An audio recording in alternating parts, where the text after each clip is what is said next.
Identifying with one's indigenous cultural and spiritual belief system has immense benefits, which are targeted at promoting a sense of pride and identity in the cultural and spiritual beliefs of your people. This cultivates a deep respect and appreciation for God and His other forms of existence according to the standards of your ancestors.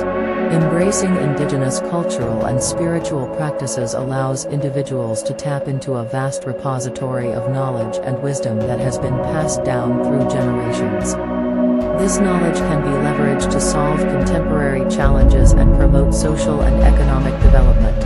For Africans who have been brainwashed to reject their indigenous cultures and spiritual practices, re-embracing these traditions can be empowering and transformative.